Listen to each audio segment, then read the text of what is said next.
On this episode of the podcast, has Jeff found his new video game addiction? Is Xbox resurrecting an idea from the Dreamcast era? Another Sega franchise seeing the light of day? What is Jeff drinking? It has something to do with an article I'm working on. And where in the world is Jeff Ross facial hair? All that and more on this week's episode of the Level Up Lariat Podcast, the podcast of Bacon.com. Welcome, everybody. I am Jeff Roth. And I'm Dave the Watchman. How's it going today? You know what? I am okay. Also, Dave, we are not playing Tekken 7 anymore. I know. I just changed it. So if you refresh it, it should say talk shows. You know, I had a doctor's appointment this morning, and full transparency, I've said it before. I have been dealing with depression and anxiety for several years, so I went to get that checked out and get some blood work done as well, just to kind of test my cholesterol and stuff too. Because I'm at that age where you gotta start worrying about blood sugar and blood pressure and that stuff. I'm well past you in age, and I've just chosen to ignore it until it becomes a problem. That is like the key. A massive coronary. If you're not worrying about it, then, But to answer one of the questions, what I'm drinking out of my sweet new NWO shaker cup. Whoa, look at that. So this is the that G Fuel stuff. This is kind of the healthier take on energy drinks. Supposed to be sugar-free, not supposed to give you that hard crash afterwards. It's marketed towards gamers. Okay. And I got my package of... So I bought a pack of 20 sticks. Wow. 4 flavors, 5 each. And it comes like in a little display box as well, so you can live going into Quick Trip or something, and hey, give me a package of G Fuel. Actually, yeah. I've got green apple, I've got sour cherry. I tried the fruit punch on the stream last night, and then what I'm trying now is what's called Phase Berry. Okay. Now, FaZe apparently is an esports clan. I don't know this. I just did some research. That's not a real berry? Right. That's too bad. So it's a combination of acai berry, strawberry, and pomegranate. Huh. All right. And this is really not bad. So what I'm doing, I'm trying out for a week. I'm going to try all these flavors out for the full week, and then I'll put an article up on the site about what my take is on this. So far, first impression, it's positive. I kind of like this. I didn't have that crash, and I'm somebody who drank a lot of Red Bull and Monsters and sure. Nos and all this stuff in my day. So do you feel any different? Do you feel like you are getting some sort of performance boost when you drink this G Fuel? It definitely helps my focus. But I wonder how much is a placebo effect. How much is, I know. Hey, it's supposed to, therefore it must be true, right? I drink Neurosonic all the time. Like before every improv show, I'll always have a bottle of Neurosonic. And I'm convinced that it's a placebo, but I won't go on stage without it now. And I did a thing for several years during my mascot career where I would take a 5-hour before a game would start. Mm-hmm. I would do a monster, back when I could handle a monster, I would do that, but my body would just reject it. I would start shaking, and my heart would start to go real fast. I go, that's probably not good. So this is more to just kind of keep me level as opposed to the big swings. So it's also really good tasting. It just add your own water, and then put the powder in, shake it, and then it should be good to go. Well, there you go. What's your favorite flavor so far? Well, I've just tried the fruit punch and the phase berry. Well, out of those two, what do you like? Fruit punch or phase berry? I just started drinking the phase berry, so I'm still feeling it out. Mulling it over in your taste buds region. It. I definitely like it. They also just released a cotton candy flavor. Oh, that seems no. And of course, they got into the holiday spirit and put a pumpkin spice latte version out. Oh gosh, today's pumpkin spice latte day, by the way. Apparently, so is today. I think this is the day when Starbucks finally puts out their. Do you know they have a pumpkin spice latte deodorant? Who does? I don't know who makes it. I saw it and I went, okay, it's enough. Dove? Probably. I was going to say Axe, but I don't think Axe. Yeah, I was going to say, that ain't Axe. That ain't Axe. Come on. I use Axe. I do too, actually. Yeah. So yeah, I'll try the other stuff this week, and we'll see what I like. But so far, this I like it. So this is going to be, you're going to do an article on this, right? Yeah. Okay, and this is going to be like a rigorous scientific process. It'll be, yo, what do I think of this? Over my first week of using this. Okay. And then you went to the doctor, so nothing laid eggs in you. You're all good. No, well... I always assume okay. the worst. I always assume there's some sort of parasite. So glad you're around when I need a shoulder to cry on. You're there to just let me stew in my own... Don't ever tell me you're going to the doctor. I will make you worry. Thanks. That's why I never go. We are live at twitch.tv/nerdbacon and mixer.com/nerdbacon, the Nerdbacon YouTube channel, and of course on the audio version on Spotify and Anchor and Google Podcasts and Stitcher and a host of other podcast places you can get us in your pocket on the go. This is true. There's a number of other video services that we could sign up for as well. I think most of them are based in Russia for Restream.io. There we go. Yeah. We could be really big in Russia if we wanted to be. Yes, we can. Yeah. We'll rename the show Das Vidanias. There we go. Das Vidania Lariat. That's right. Goodbye, Lariat. Actually, that would be kind of awesome. Zangief would be our mascot. Oh, it'd be great. Yeah. Zangief in a Nerd Bacon shirt would be great. So tell me about this lack of facial hair. You know, I needed a reset. Every once in a while, I feel like I need a reboot. It's hot in the summers here in this. Not recently. It's fall now. Look outside. It's so cloudy. It looks like it's about to start snowing. Yeah, it was starting to get all dry and itchy, and rather than buy all the beard oil and all that stuff, I just cut the hair, shave the face, hit the reset button, let it grow back in naturally, and we'll go from there. Beard oil, nah, that's for fancy folk. You just slather a little mayonnaise on that and grease it right up. Yeah. Hey, moisturizes not only your beard but your sandwich as well. And my soul. If I would I'm always a mayonnaise guy when it comes to my sandwich. I want extra mayo. If I go to Jimmy John's, I get the extra mayo all the time. Yeah, me too. I will be that weird guy and order mayo on like a Subway meatball sub.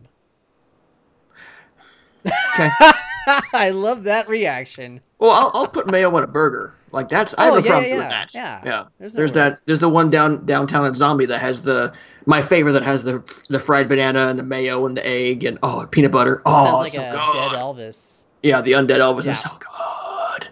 I'm not a banana fan. I would try it for everything else, but that's like one of the few foods I don't like is bananas.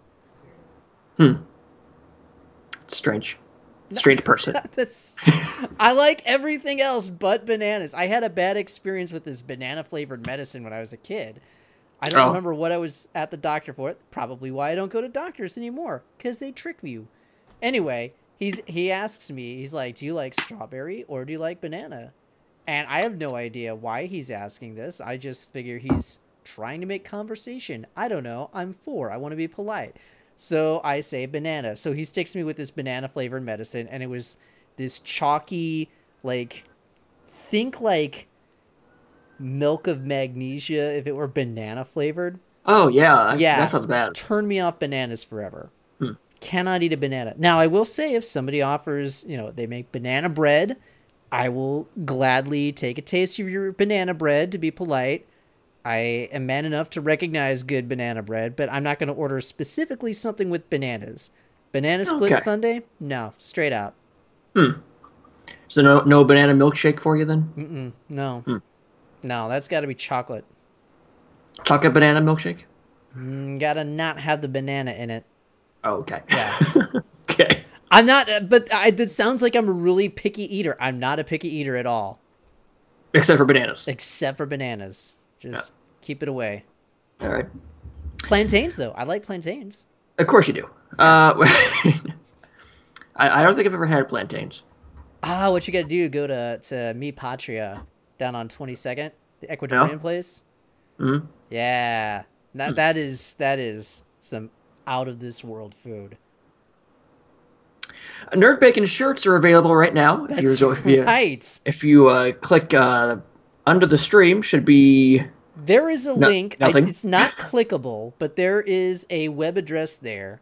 You can enter it in, and it will take you to a place where you can buy a really spiffy Nerd Bacon shirt. And I wish I had a picture. I wish I knew you were going to plug, because we have a nice picture of our newest writer, Kiko Path. She kindly bought a shirt and was modeling that in a picture. So, Kiko Path, thank you for buying a Nerd Bacon shirt, and I think they turned out pretty nice. The Nerd Bacon influence in Australia is alive and well thanks to that T-shirt. That's right. So, fantastic. Let's talk video games instead of doctors and bananas and plantains. Why not? Let's start with a high point. I was on the floor, hyperventilating, drooling, and passing out because it happened. That's why you went to the doctor. That's why. Because Streets of Rage 4 was announced on Monday. I lost my mind. I could not believe that. Out of nowhere. This was like an RKO of video game announcements out of nowhere. Streets of Rage 4. We'd always dreamt of it. Kind of like we needed something to be the vanguard of the revival of the classic 2D beat-em-up. Yeah. All these other genres have found a way to come back, but 2D beat-em-ups have kind of been thrown by the wayside. And I can understand that, because there's really not a whole lot more, it feels like, that you can do with the 2D beat-em-up, except for just, like, pay homage to it. We thought it was going to happen with Double Dragon Neon, and I really enjoyed that game for what it was. I thought it was a neat take on that genre. Had fantastic music. I loved the soundtrack to Double Dragon Neon, but it didn't end up taking off as we had thought. I think what would have done it if it wasn't a new Streets of Rage, would have been a new Final Fight. But at this point, do people want a new Final Fight? Yes. The answer is yes, obviously. Yes. So hopefully this now kicks, maybe says Capcom going, maybe we can do it. Either way, Streets of Rage 4, you got a revealed trailer, and just got like soft dropped on Monday by .emu. I believe it's called .emu, not Dotemu. It's .emu. That's how we're gonna call it. So, yep. But they're also producing Windjammers 2, which was again out of nowhere. So, is this my favorite company right now? It might be. They seem to be doing this thing where they're just like stealthily grabbing up all these old franchises and saying, "Yeah, we're bringing you back." So, I love it. I'm really excited between this and Speed Brawl, which is an independent game that's coming out that we've covered that looks just freaking amazing, and we need to have the developers on as soon as possible. But yeah, both of those look like they're going to bring some interesting takes into the 2D beat-em-up genre, which I'm ready to see it happen. So I've seen this trailer about 1,000 times now. I love the new Ryu beard that Ash has got going on. Yeah, I love the sexy Ryu beard that Axel has. As soon as they showed the shoes, I'm like, oh, it's Axel. Oh, what's happening? And then they penned up this like, and then they show Blaze because she looks good. Yeah. Now, and they showed a bit of gameplay, a small snippet of gameplay. Now, it's a big departure in art style from what Streets of Rage 1, 2, and 3. But by the way, I streamed 1, 2, and 3 on stream last night, because I'm like, I have to play. Oh wow, I need to go back 1, 2, and 3. Not all the way. I got as far as I could on One Life, and by the way, 1 and 2 still hold up. 2 is my favorite in the series. 3 is kind of garbage. Really? Why is that? It's just hard. Some bosses have like six bars of health, and it's always just jumping around. You can never hit them, and it's a pain in the ass. Play the Japanese version if you want to play Bare Knuckle 3. That's an easier way to play Streets of Rage 3. All right, but back to Streets of Rage 4. Yes. So you saw the beginning of the gameplay. Yeah. Yes, we see a very striking comic book art style. I know I've seen this art style before. I can't really place it though. It seems kind of maybe Darkest Dungeon in a way, but well, it looks very reminiscent of the little bit that we saw of Windjammers 2. Right. So it seems like they're kind of specializing in this comic book style 2D hand-drawn art. So does this mean their next game is Comic Zone? I would be down for that. I want that so bad. But anyway. Now, that was a good game. That was one of the few really standout games for the Genesis. Yeah. Never got a sequel, never got a reboot, and this art style would work wonders for Comic Zone. Anyway. The art, the image shows Axel and Blaze. There's plenty of room to the left of Axel for a third character. I don't think it's Skate, though.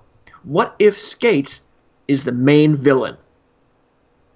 Unfortunately, I'm not well versed enough in Streets of Rage lore to offer an educated opinion. I know Skate is one of the heroes, so that would be an awesome twist if he's somehow a villain. It'd be like if they resurrected Final Fight and Cody is going back to beat up Mike Hagar because he became a bad guy. What if the third character is Hagar? Not going to happen. Not going to happen. Not going to happen. But, well, so I think the lore went that in the first game you could play as Axel Blaze or Adam, and then Adam's little brother is Skate. Adam gets captured in the first game. Second game is when Max, the big Zangief-looking bruiser, comes in, and then Skate also joins. And then 3 is when like the kangaroo comes into play, and it got weird in 3.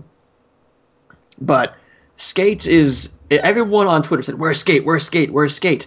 What if he's the bad guy? That would be pretty cool. I would like to see that. I mean, I'm already sold. Oh, yeah. Totally. Especially if it's the same composer from the first 2 games. Yeah. Because those first 2 games have some of the best music on one of the best systems to handle the best. The Genesis had an amazing sound chip, and those first 2 games, it had an amazing sound chip. Nope. I'm gonna disagree with you. How could you say that after being spoiled by a legitimate amazing sound chip in the Super NES? It was fine. It was okay. The Genesis had a better sound chip. No, it didn't. Come on. If you compare a game like Street Fighter 2 on Super Nintendo versus the Genesis version and compare those 2 soundtracks, you can't legitimately tell me that... I know you were a Genesis kid and you have such fond memories, but... I do. And I was a Super NES kid, but let's be objective here. If you go and listen to those 2 soundtracks side by side on YouTube, you can't tell me that the Genesis version is better than the Super NES. Of what? Of like Street Fighter 2's soundtrack. Oh. Look, all I need, I'm going to settle my argument in 2 words. On Sega, Konami drums. I will counter that with Capcom bass. Which sounded better than Genesis. No. It did not.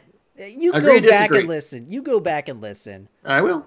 Well, if anybody is in chat who is a Genesis and Super NES fans, let us know.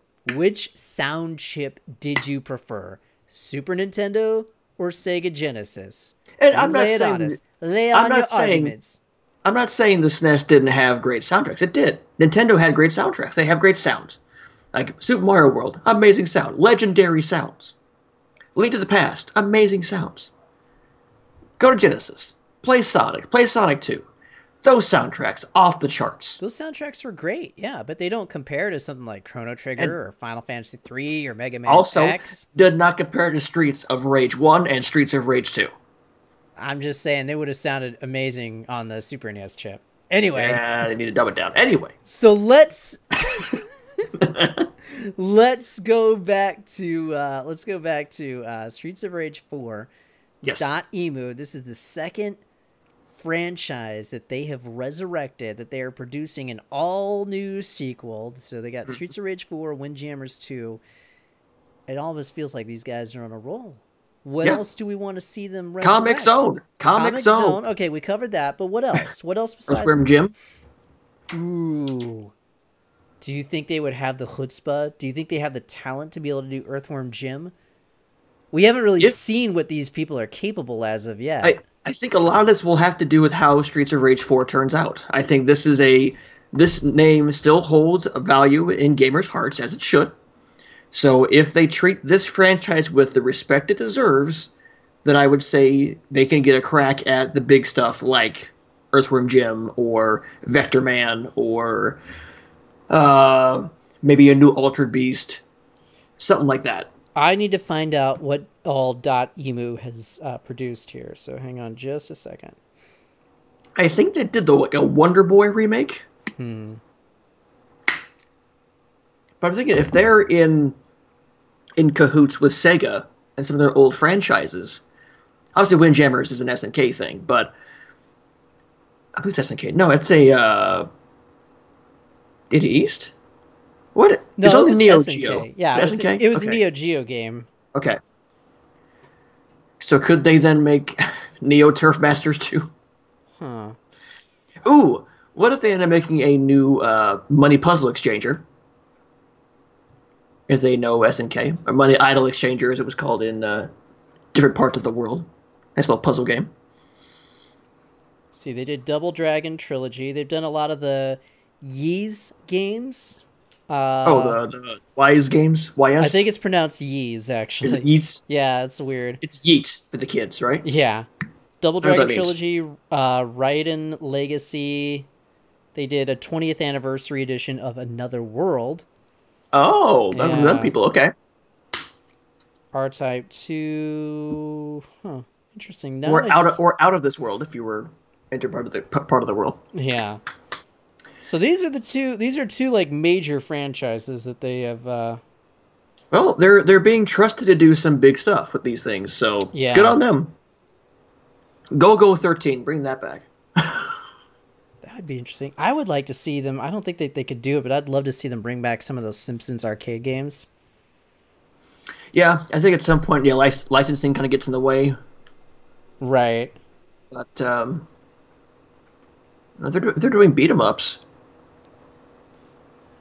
If they're doing beat 'em ups, then there's no way Capcom's going to let them go Right. and take a final fight. So I'll say this. Resurrect one of the greatest unknown beat 'em ups of all time. Ninja Baseball Batman. There you go. Do that. Yeah. Yeah. I thought you were going to say dinosaurs and Cadillacs. Dinosaurs and Cadillacs would be amazing. And that's getting to kind of a segue to all these emulation sites shutting down. There's no way that a game like Cadillacs and Dinosaurs is ever going to come back, because not only you have to get, Capcom to weigh in on it, then you had to go and find whoever holds the rights, because it was a like a comic book series first. Right. Some of that stuff will never come back, and it's only possible through emulation. I understand why on a business side you kind of want to start looking at that, but they had to look at it. The big companies knew that these were out there already, and turned a blind eye to it for the most part. Mm-hmm. And all of a sudden, now is when the crackdown happens. Well, it's because Nintendo was suing somebody because they were bragging about how much money that they were making off of like a web browser emulator that they had. So yeah, see, one person ruins it for everybody. Yeah, I mean, there are plenty of games that I had never been exposed to that I only could. Like I couldn't play the Japanese versions of these games unless I had this, or right. You had to mod certain things to if I want to play this mod of No Mercy. Thank God I got it now. But I have this mod of WWF No Mercy, the N64 game. Now it's just gone. Mm-hmm. So I'm sure there are still some ways to find it that are even more shady than before. But it is kind of a shame that some of these things can never reach more people because of the one bad apple spoiling the whole bunch. I wish that I had downloaded so many more. Yeah. I mean, I've got enough ROMs, but it's never enough, really. Right. It's when there's never enough. Yeah. Oh well. We'll manage. We'll find a way. Speaking of stuff that got resurrected, did you hear the news from Capcom today? Oh, do tell. Onimusha is back. Yeah, they're doing a remastered version for all platforms, actually. Mm-hmm. So that's coming out in January of 2019. Yet another game in that first quarter of 2019. I tell you, 2019 is getting stacked at the beginning of the year. Yeah, it's getting even crazier than 2017's first quarter, which is the greatest of all time. Yeah. I mean, at least the greatest since 98. I think my favorite year for gaming was 2001. I think that was the most stacked year. That's kind of when the PS2 came out, and the Xbox starting to get its legs. And so PlayStation 2 had come out the year before, but it took a little while for them to turn a corner and start getting that library together. Right. So you finally started seeing that happen in the spring with like Red Faction, and then NBA Street came out, and then you had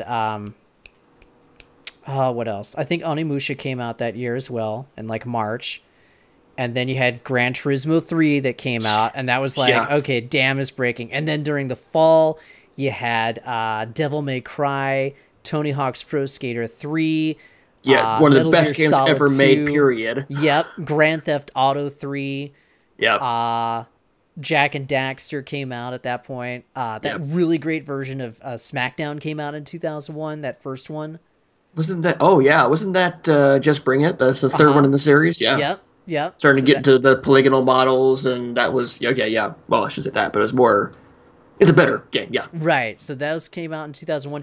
Then you also had the launch, like within 2 weeks of each other, you had Xbox and GameCube come out, so you had Halo. Hello. Yeah, you had Halo, this little thing called Halo came out and helped change the world.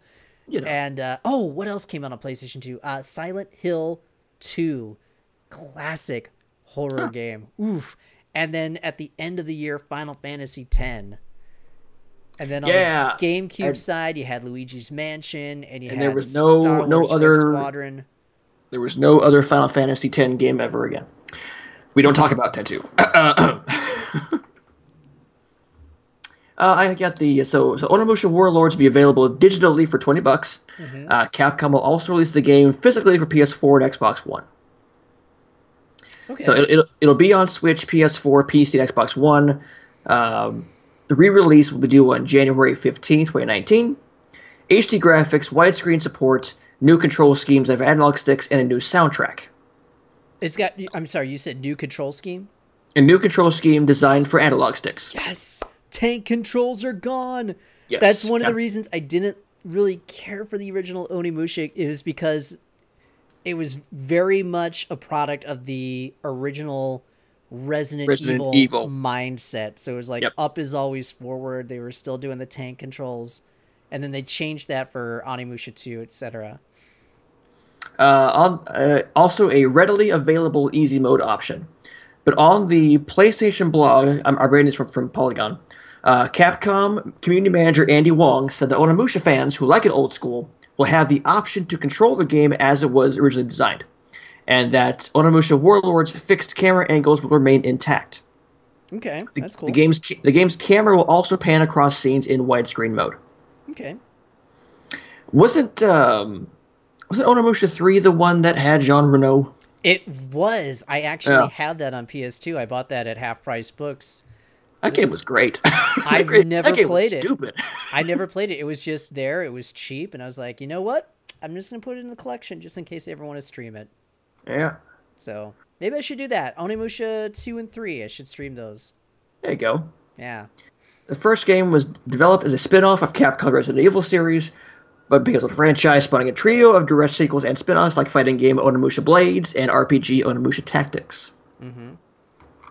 So yeah, Onimusha Warlords coming out the 15th of January for Switch, digitally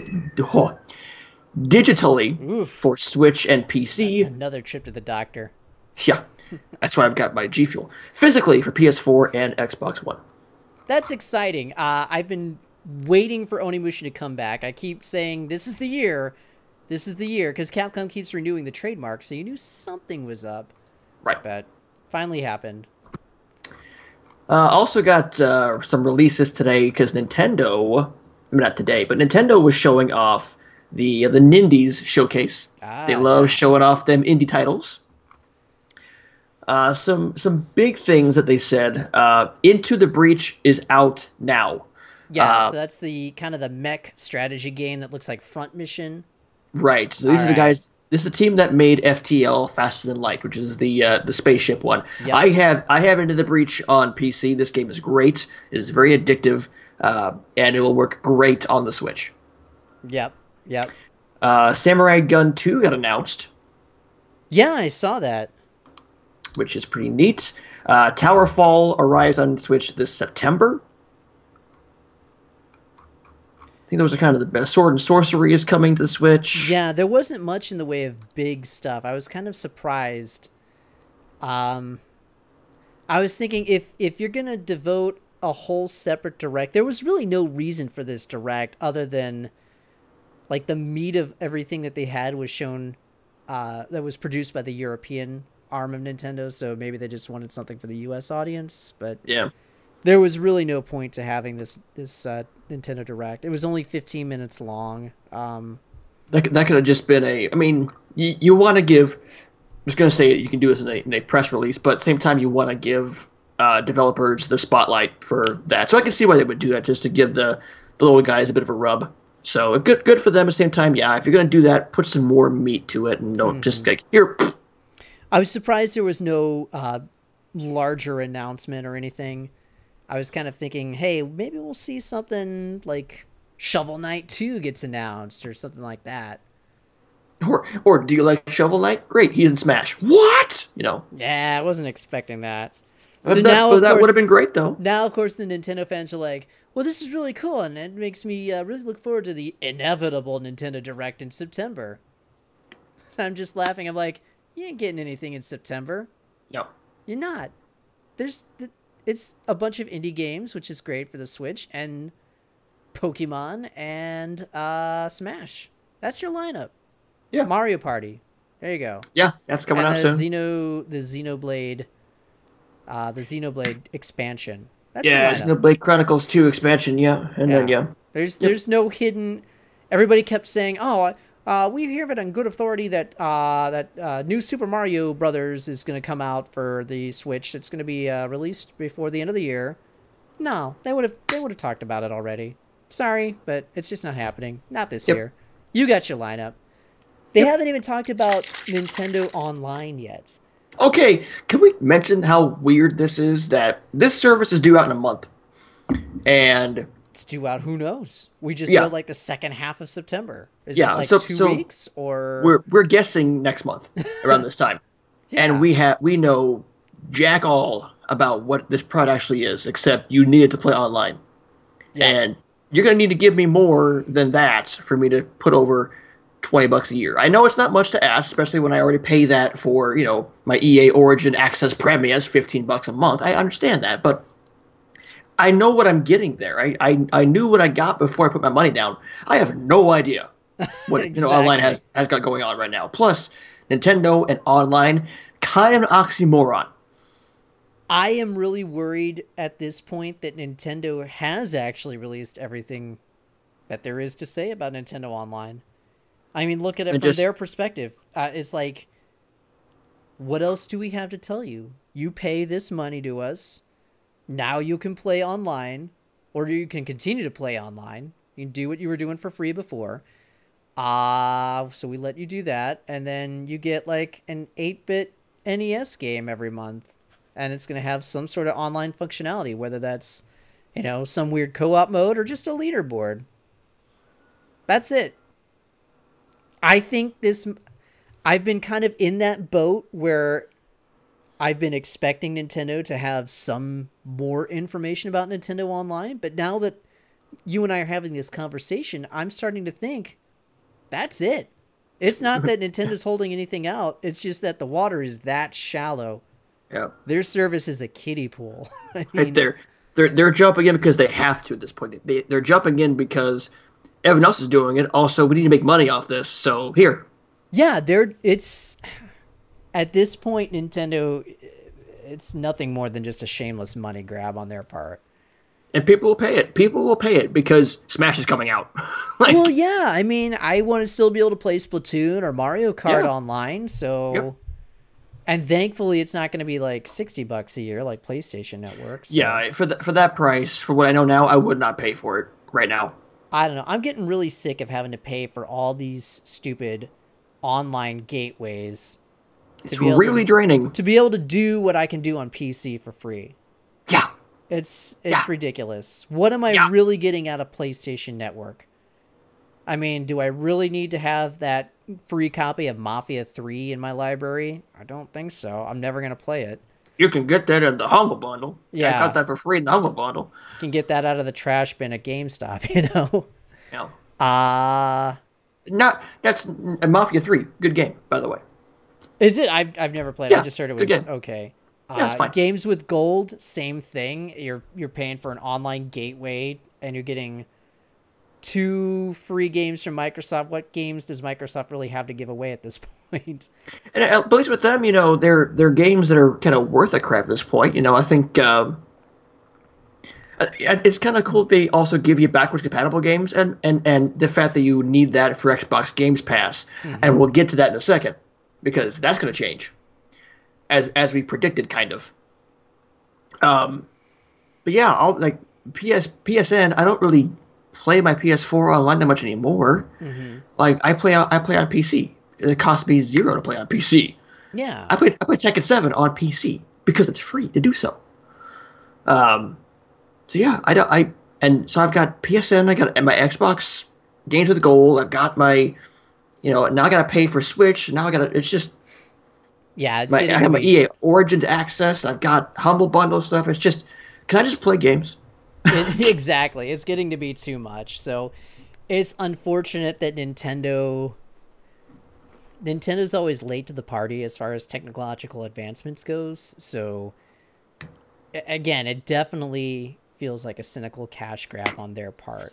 They're either way behind or way forward thinking. The Switch is a way forward thinking console.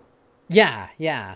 The innards of it, like the process of online, is way behind. So they're on both sides of the spectrum. Right.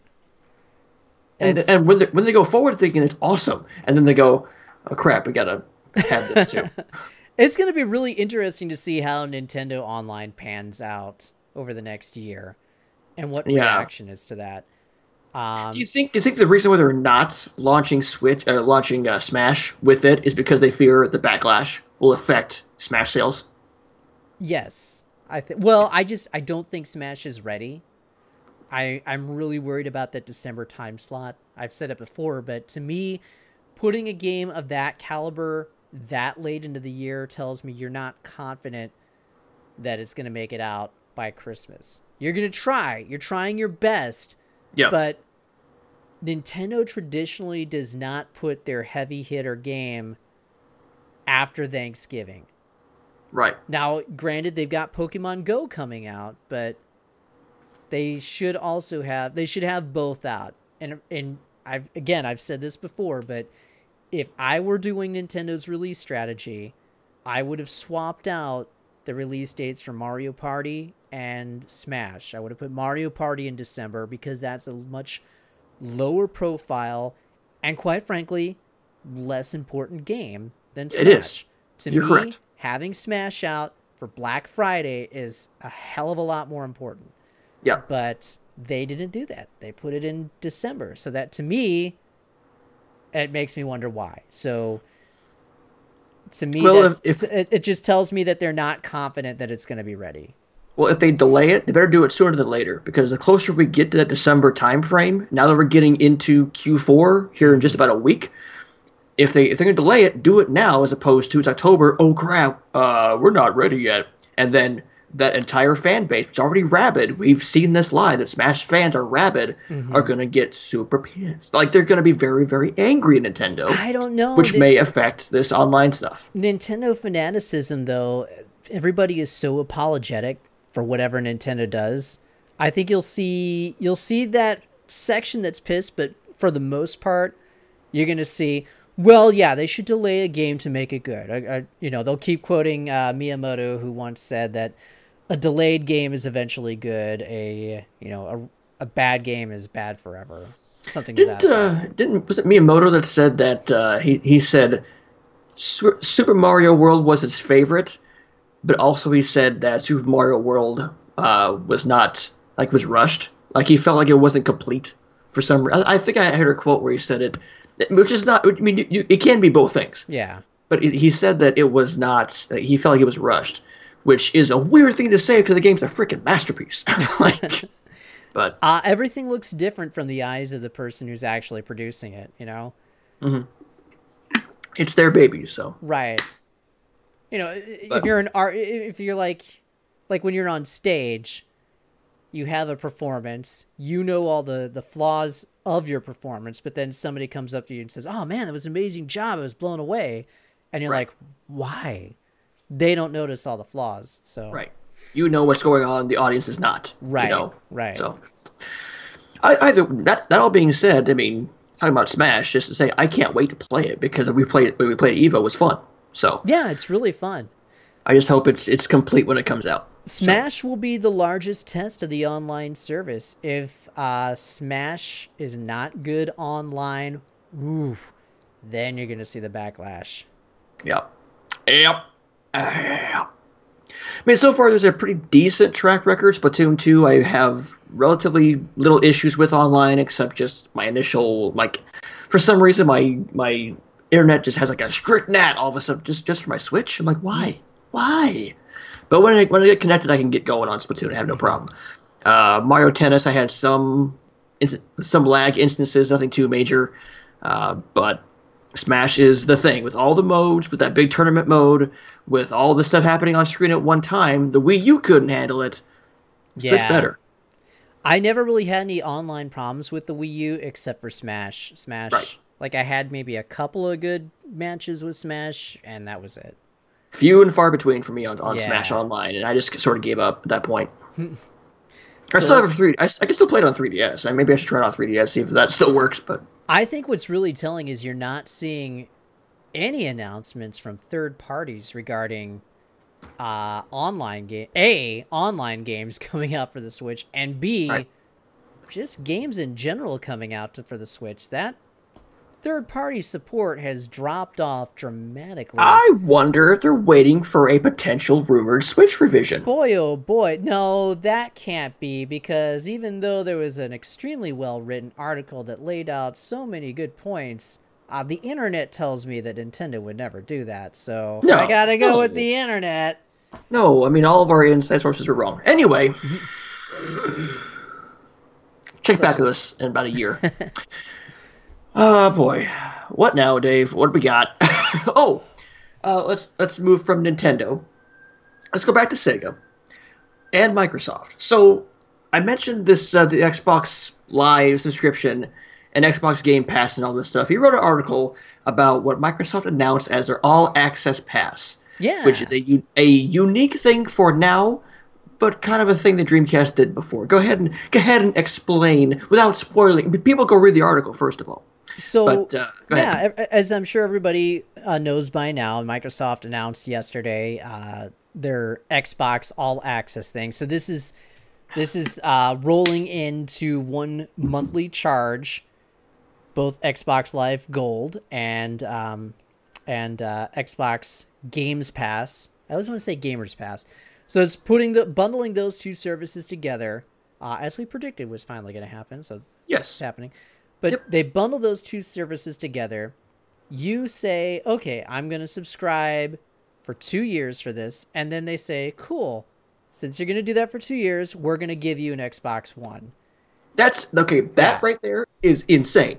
It's crazy. Now, so for $25, you get you can buy that beautiful, sexy Xbox One S.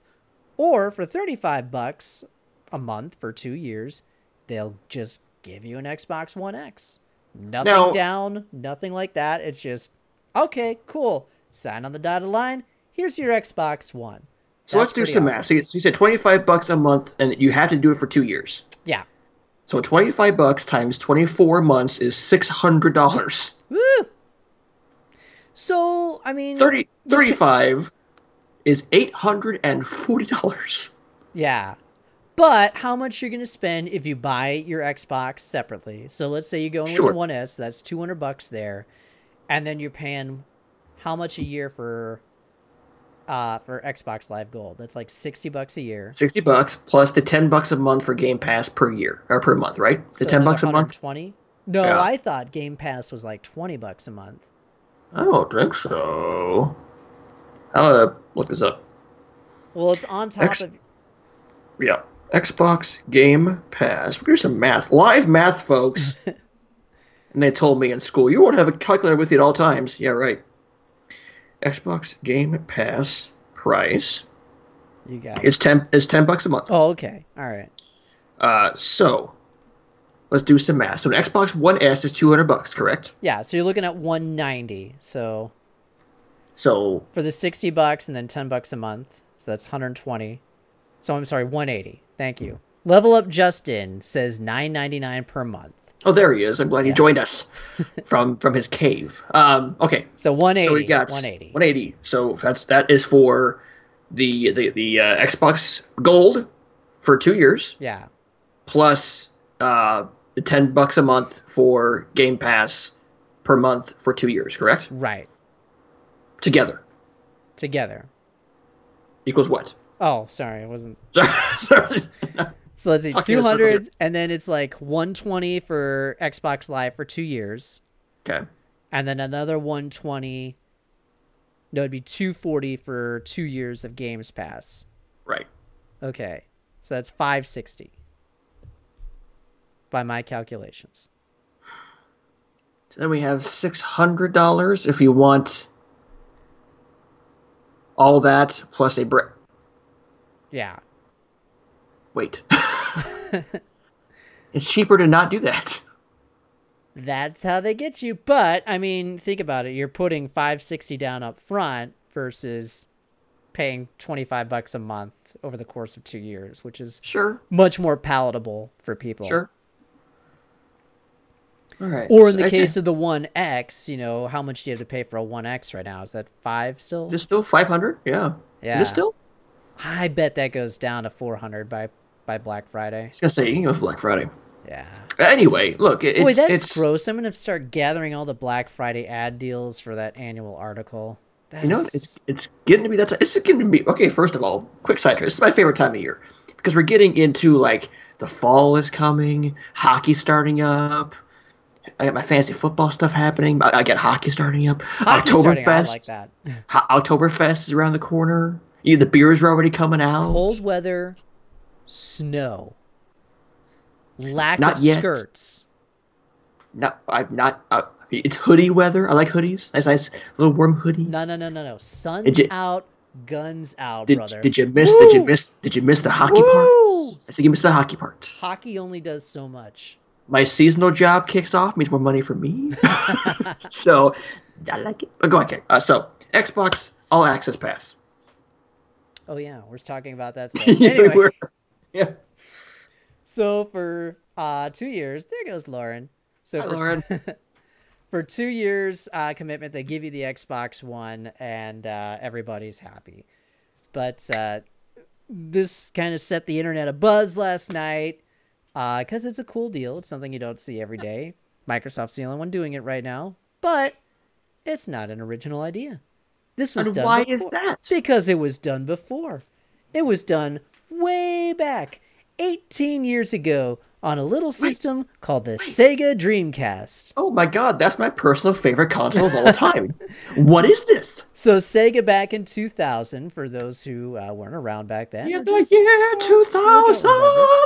So back in 2000, Sega was preparing to launch their online service, the first console online service, Sega.com, and they were offering the same deal. It was a 2-year commitment, and you signed up for Sega.com, like $20 a month, and they just gave you a Dreamcast for a 2-year commitment. So, which is awesome because the Dreamcast is amazing still to this day. So I wrote an article about this. It's on the site, Bacon.com. And here is my pitch for you reading this article, because you already got, that it's Microsoft and Sega. They have the same deal. What I was fascinated about when thinking about this and researching the article was how similar the market conditions that led both companies to make this decision and try this deal are. The market conditions of 2000 and what we're seeing about to happen here in 2018, the parallels are just eerie almost with what's on the horizon. So that is my pitch to you, if you're watching, to go read this article and find out why these two time periods, 2 decades apart, are so perfectly synced together. It's really quite fascinating when you start digging into it. I just hope that the end result is not the same. I don't think the end result will be the same because, not too long after Sega ceased to start making consoles. Right. At this point, Microsoft is the most forward-thinking company making consoles out there. Right. So I think they're going to thrive in this, and it makes great business sense for them. I think Microsoft, and to their credit, Sega as well, they both understood where the market was going. Right. There was an analyst that convinced Sega's CEO that the future of gaming was going to be content-based and not technology-based and service-based. Mm-hmm. And so they prepped them for that. It's just the market wasn't ready to accept that. In 2000, you still had your hardcore gamers who bought a Dreamcast, like you and I. Mm-hmm. But I was working GameStop at the time, before it was called GameStop. And I recall distinctly, although there were the Dreamcast faithful, everybody was waiting for the PlayStation 2. Right. And then you also had rumors of Nintendo's Dolphin on the horizon, which would become the GameCube. And then this crazy rumor that, it wasn't a rumor by this time in 2000, but the impending arrival of a new challenger to the gaming throne in Microsoft with the original Xbox. I know. Who are they? And in 2018, Microsoft sees it is in a similar position to where Sega is. They are doing a great job, I think, of understanding where the market is going. They are positioning themselves for a 90% digital future within the next 5 years. Yep. They're one of the next versions of the Xbox that comes out, Scarlet, whatever it's called. One of those versions is going to be completely digital, which is why you see all of these companies, all of these retailers abandoning discount programs right now. Right. They're getting ready for a streaming future where they're streaming game content. So they're very forward thinking. But unlike Sega, Microsoft doesn't quite have the games to back things up yet. And they also have competition arriving in the form of PlayStation 5 will be coming out. Right. And of course, 2 new challengers in the form of Apple and Google getting into the marketplace. So it's very interesting how the tables have turned on Microsoft and how similar of a position they are in to what Sega was in. We are getting towards a big time crossroads, and it's going to be drawing some battle lines as it were. So interesting. Yeah, it's a good read, and it is very similar. It's eerily parallel from Sega in 2000 to Microsoft in 2018. So. And if anything, just go give it a glance, and so I can check the traffic and see that people have read it, and make me feel better about staying up till 1 a.m. last night and feeling like shit all day. I will say I will criticize you. I didn't see any mention of Phantasy Star Online in that article, so I did not mention that. That's terrible. Yeah, I mean, it's what made the Dreamcast Online feature so good with Windows ME. You're right. That was a big thing. I was thinking more along the lines, of course, of the big sports games, NBA and NFL 2K1. Oh, for sure. I'm just being a homer. Oh, no, you're fine. I'm being that guy because I'm a big PSO guy. When did Phantasy Star Online come out? Was that in 2000 or did that wait until 2001?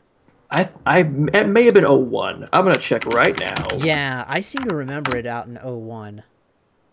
Initial release, probably was the Japan release, was December of 2000. Okay. So very late 2000. So that was Japan, and then it didn't come to America until 2001. I will double check that. Because we weren't quite on to simultaneous global releases at this point. Well, Sega got out of the console market in 2001. So it got ported to GameCube and Xbox at 2001. Huh. Yeah, it was very late 2000 for Dreamcast in both Japan and the US. Okay, all right. Shenmue was in 2000 as well. Is that 2000? Yeah, okay. Yeah, okay. Yep, that was Christmas of 2000. Yeah. Because there was that, and what else was out that year? Final Fantasy IX was out that Christmas, and PlayStation 2 launched that fall.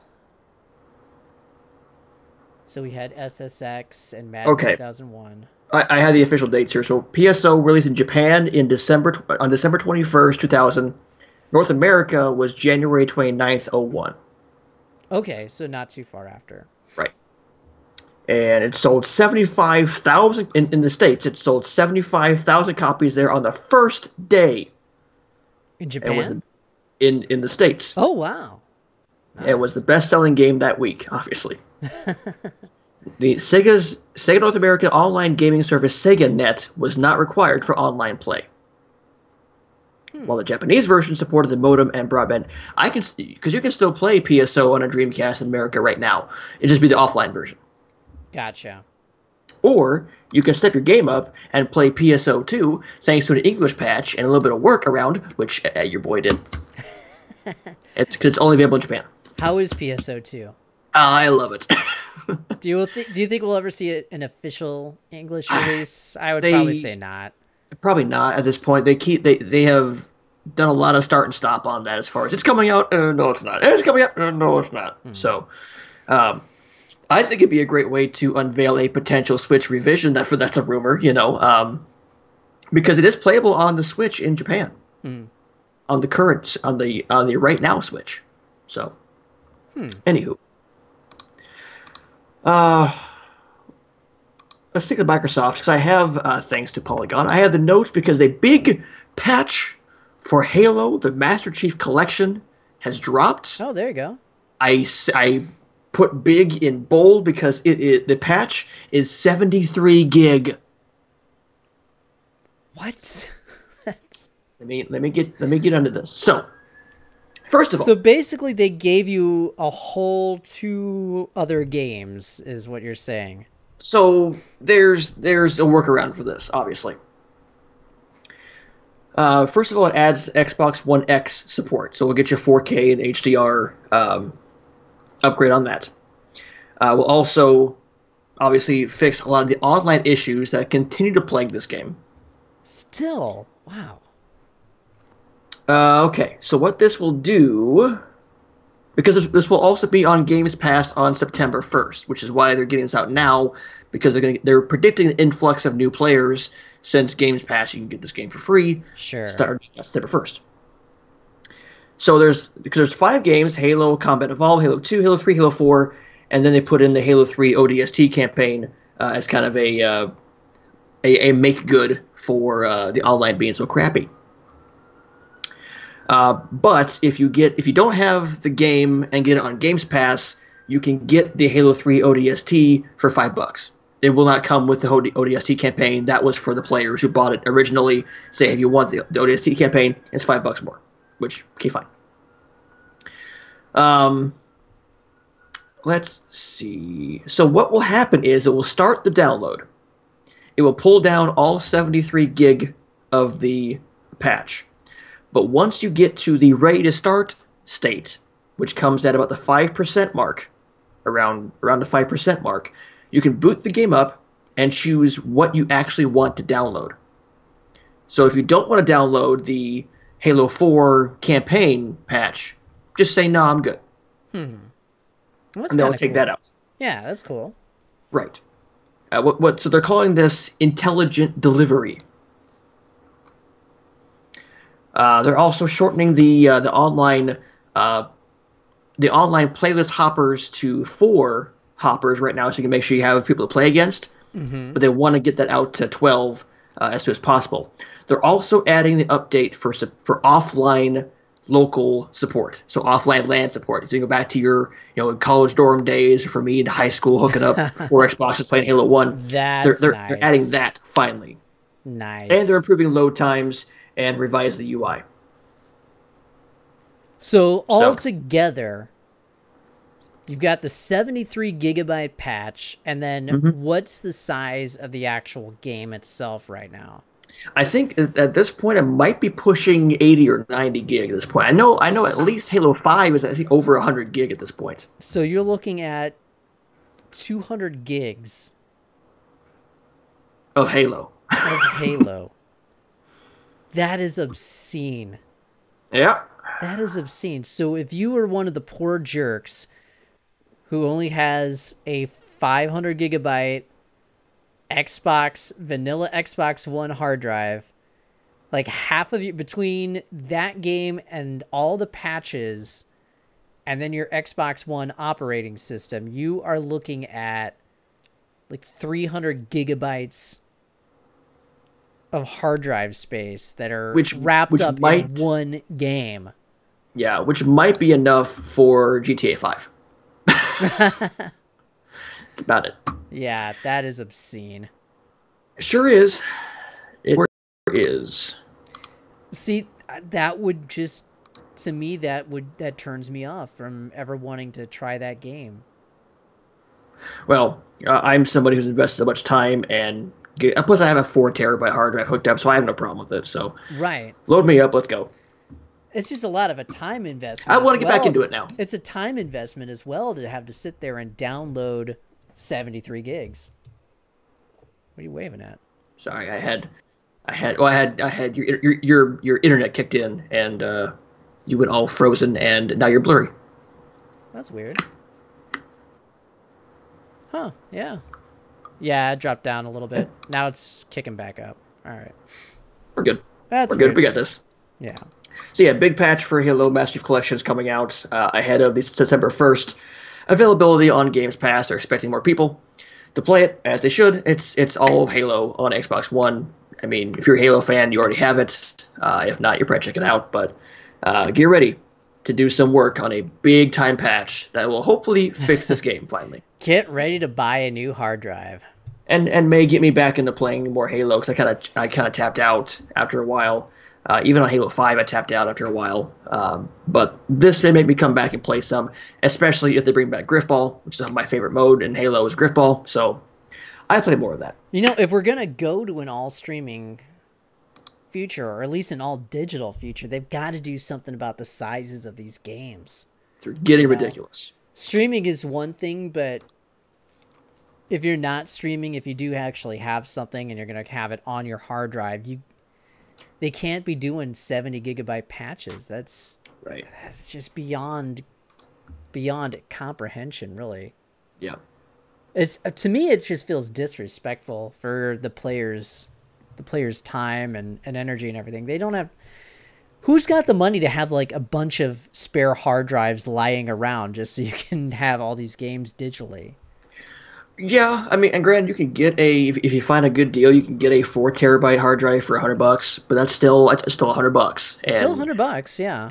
But you know, you're gonna have to have those as we go forward to a download only future. Yeah. What else do we have? Well, should we let's bring it down a notch? Oh, it wasn't down already? It's gonna get more down because obviously the big. It's worth mentioning the tragedy that happened in Jacksonville. During the Madden 19 tournament happened this past Sunday. The basics is that a competitor, his name is David Katz of Baltimore, he lost in the competition, went home, got his weapon, came back, and started shooting. And it's another horrible tragedy that cost the lives of not only himself, he took his own life, but took 2 others, True Boy and Spot Me Please.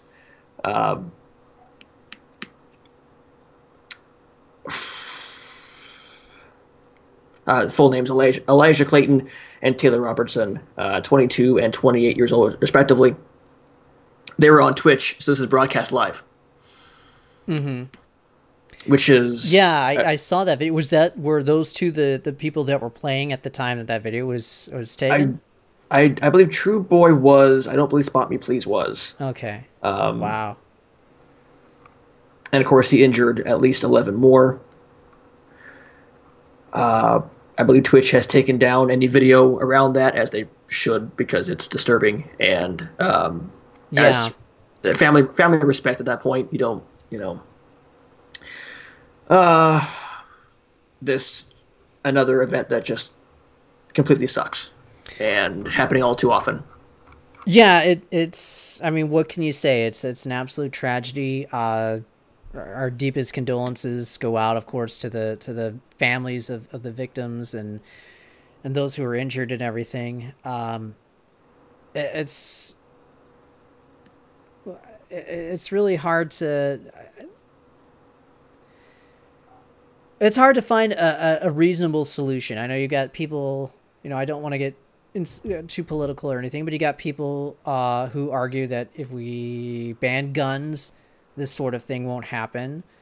And I don't know if that's the case, because unfortunately we live in a world that is not perfect, and we do have bad people in the world that are not going to play by accepted social rules, and they might act out and hurt somebody. And there's you can take a number of preventative steps to try and mitigate that from happening, but it is going to happen, unfortunately. So I'm not sure if banning things is going to be the right option. The response from a lot of esports organizers has been appropriate. I know Evo in particular, the one that's near and dear to our hearts, they're going to be increasing their security presence, which you've got to do those things because of the world that we live in, to protect your players that are coming in, protect press, protect audience and everything. But it also sucks because it takes away some of that camaraderie that one feels when they go to these events. I mean, it's really one of the great things about going to an event like Evo is seeing this diverse, cool community come together to celebrate this passion. But now we've got to treat people with suspicion because of an incident like this. And I hate to say it, it was only a matter of time before something like this happened, just statistically, I think. And I think that in and of itself is a horrible thing to say, because it's right, true. Like, right. It's horrible that we have to think that way. Like, it's bound to happen. Right. That sentence, it sucks. Yeah, and this kid, Katz, apparently he was very, very screwed up. He had been in and out of mental institutions. He was on a bunch of antidepressants and everything, which I think in some cases antidepressants can exacerbate some of those problems and lead to different breaks, little psychotic breaks. So from some of the research that I've done. So it's going to be very interesting to see where the industry goes from here, to protect it, because it's going to have a ripple effect, not just through the esports community, but you got to look at other events like PAX, E3, things like that. I mean, we're already seeing that in big sporting events. I mean, just even here locally, just to get into our local arena, we had to go through and metal detectors and wands and everything like that, and they have a list of things you can't bring in, stuff like that. Yeah. And I'll say this, and this is from my mouth. This is from Jeff Roth. To everybody watching, save your hot takes, save your political stance, save your stupid hashtags. We don't have to social media lies everything.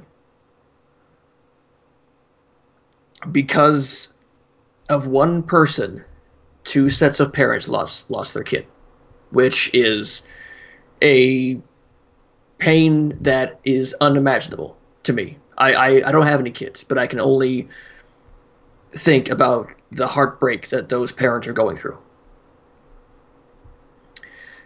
Something has to be done, because this is horrible. And not just in this, but with the schools and everything. Just something needs to change. This is ridiculous that this continues to happen. I don't have the answer. I'm not supposed to have the answer, though. But it's just, sorry. No, you're fine. I want to avoid getting political. I think there is an answer, but it's something that I think goes beyond the scope of this podcast. Yeah, right. I think, it's... And if one person points to video games are the problem, nope, sorry. I wonder if that's what's going to come, though, because you've already had a number of articles and so-called studies talking about the addictive nature of video games and how it causes people to be prone to addiction and can be damaging.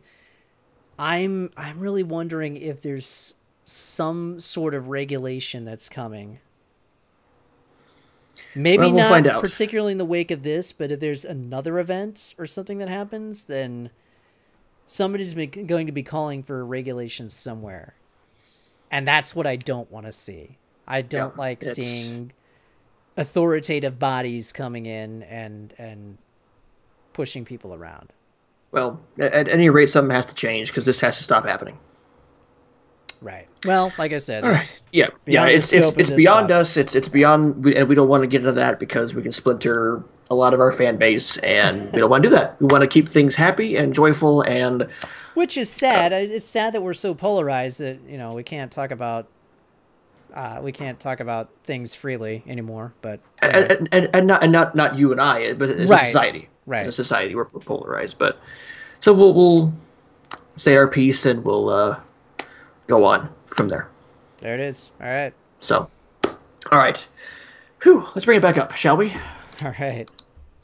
Dave, what do you want to look forward to? I saw a picture of a special edition Pro controller for the Switch for Smash.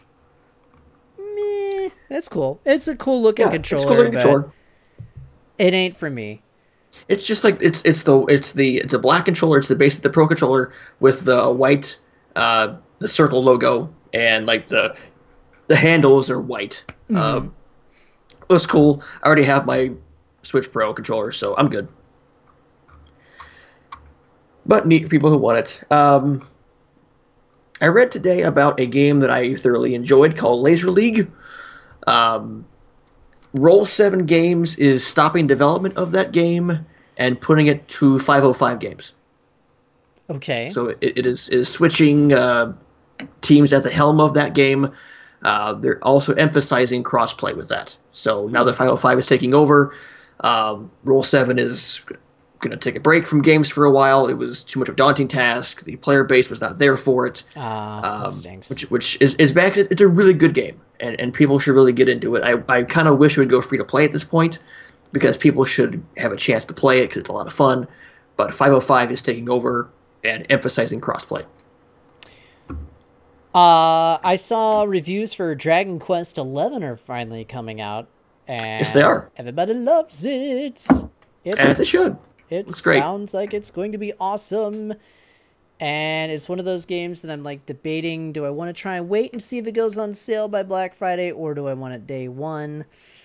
That is a debate. September is rolling up fast, and there's so much coming out in September. Ugh. More so in October. I think that's gonna be we're gonna start getting the big hits in October. As I was looking for. But yeah, Dragon Quest 11 looks phenomenal. Like graphically, it looks phenomenal. Yeah. Well, for me personally, like you've got Spider-Man in September, you've got Dragon Quest in September, you've got there was one other one, I can't think of it now. Oh, Tomb Raider. Rise of the Tomb Raiders in September. Should we look ahead to this, or do you want to mention the fact that Cyberpunk 2077 got a gameplay trailer recently? Yeah, so they showed...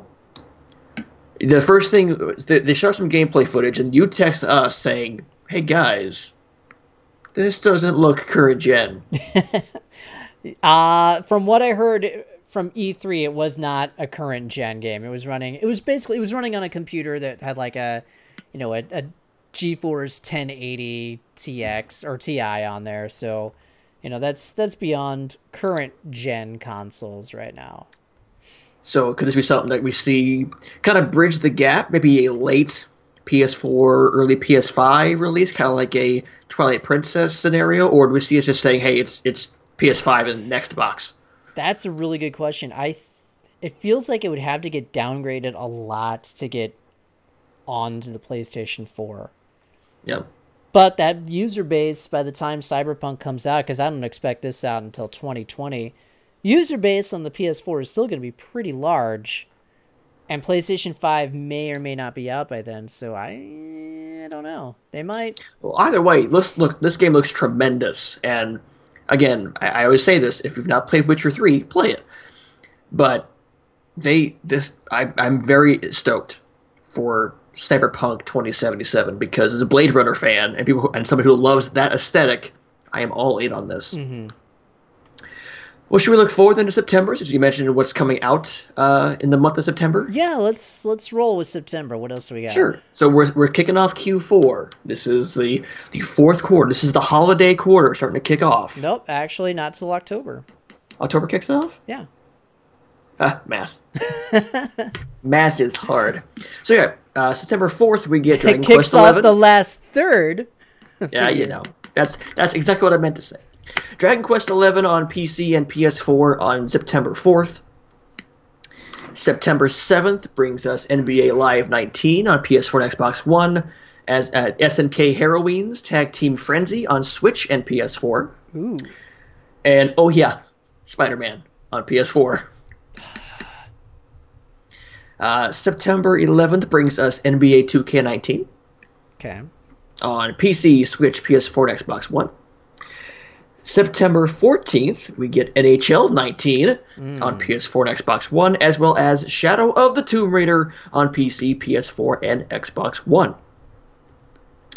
September 18th, we get, kind of cool to see this, The Bard's Tale 4, Barrows Deep on PC, Mac, and Linux.